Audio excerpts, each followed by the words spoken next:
नमस्कार दोस्तों, आज की कहानी है भावना के भूखे भगवान। एक गांव में भोला नाम का आदमी रहता था। अपने नाम की तरह वह भोला था, न तो वह चालाकी करता था और न ही वह किसी की चालाकी समझ पाता था। हर एक काम को वह बहुत साधारण तरीके से करता था। संपूर्ण कथा आगे सुनते हैं। भोला भगवान शिव को मानने वाला था। वह जंगल में लकड़ियां काटकर गुजर बसर किया करता था, लेकिन वह गरीब व बहुत था और वह झोपड़ी में अकेला ही रहता था। वह सप्ताह में एक सोमवार को मंदिर जाया करता था। एक दिन उसने देखा कि भगवान की मूर्ति के सामने बहुत दीपक अथवा अगरबत्ती जल रही हैं, जिसके कारण हर तरफ धुआं धुआं हो गया था।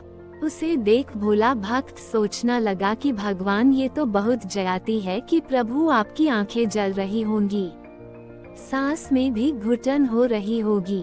आप ऐसा करो प्रभु, आज आप मेरे घर चलो।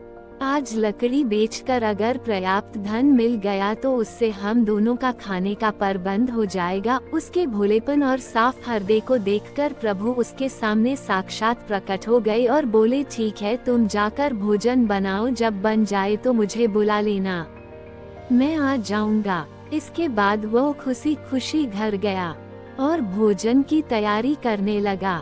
जैसे ही भोजन की तैयारी हो गई, उसी वक्त वह मंदिर की तरफ भगवान को बुलाने के लिए चल पड़ा।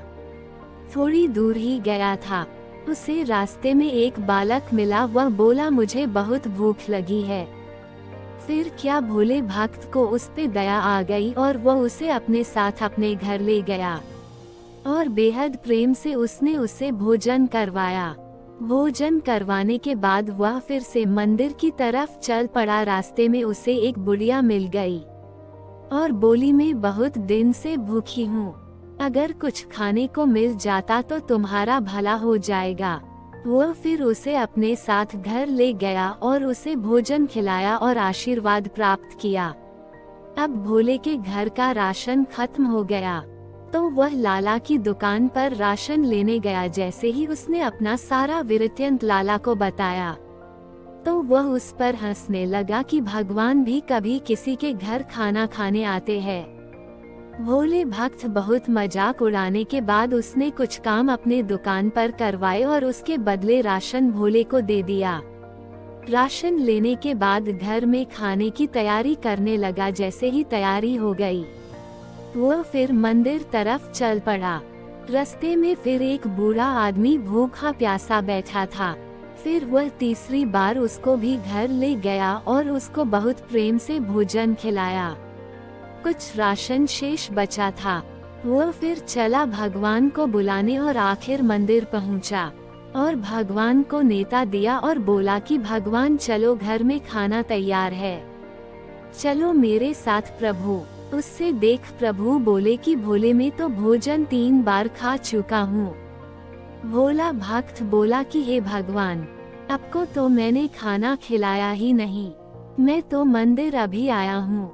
भगवान बोले कि जो एक बच्चे, बूढ़ी माता और वो बूढ़े व्यक्ति को जो तुमने खाना खिलाया, वह असल में मुझे ही तो खिलाया है और अब मेरा पेट भर गया है। भगवान ने उसे बहुत समझाया, लेकिन वह भोला भक्त समझ नहीं पाया। भगवान उसका दिल रखने के लिए उसके साथ चल पड़े। घर पहुंचने के बाद भगवान बोले, चलो, मैं एक शर्त पर खाना खाऊंगा। भोला भक्त बोला, बोलो प्रभु, कौन सी शर्त? तुम्हें भी मेरे साथ खाना पड़ेगा। तो फिर भोला भक्त और भगवान शिव एक ही थाली में खाने लगे। जैसे ही प्रभु खाना खा कर गए थे, वैसे ही भोला के दिन बदल गए। वह धन धान्य से भरपूर हो गया। उसके पास किसी चीज की कमी नहीं रही। प्रभु की असीम कृपा बरसने लगी। ये सब देख वह लाला जो उस पर हंस रहा था, वह भी यह सब देखकर हैरान हो गया और लाला मंदिर जाकर भगवान को न्योता देने लगा कि प्रभु मेरे घर आओ और खाना पाओ। प्रभु उसे बोले कि तुम घर जाकर प्रबंध करो और जब बन जाए तो मुझे बुला लेना। लाला हंसता हंसता घर गया और अपने नौकरों से बोला कि मंडप की तैयारी करो और 36 प्रकार के बढ़िया भोजन बनवाए। और उसके मन में थोड़ा सा अभिमान भी आ गया था। मैंने तो भोला से अच्छे पकवान बनवाए हैं, भगवान मुझ पर ज्यादा प्रसन्न होंगे। यह मन में सोचकर घर से भगवान को बुलाने के लिए जाता है। और रास्ते में वही बच्चा, बूढ़ी औरत और बूढ़ा आदमी मिले। उन सभी ने उससे खाना मांगा और बोले कि हम भूखे हैं। लाला ने अभिमान के चक्र में सबको ठुकरा दिया और आखिर मंदिर जा पहुंचा। भगवान को बोलने लगा कि प्रभु चलो खाना तैयार है। भगवान उससे बोले कि पहले तुमने हमारा 3 बार तिरस्कार किया और अब खाने के लिए पूछ रहे हो। वह बच्चा, बूढ़ी औरत और बूढ़ा आदमी मैं ही तो था जिसे तुमने दूतकार दिया था। फिर क्या वह लाला निराश हो गया और भगवान शिव मूर्ति में फिर समा गए। इस पूरी कहानी से हमें ये पता चलता है कि कभी भी अभिमान व्यक्त होकर किसी को ठुकराना नहीं चाहिए। जैसे कि रहीमन जी कह गए हैं कि रहीमन इस संसार में सबसे मिलिए धाये, ना जाने किस रूप में नारायण मिल जाए।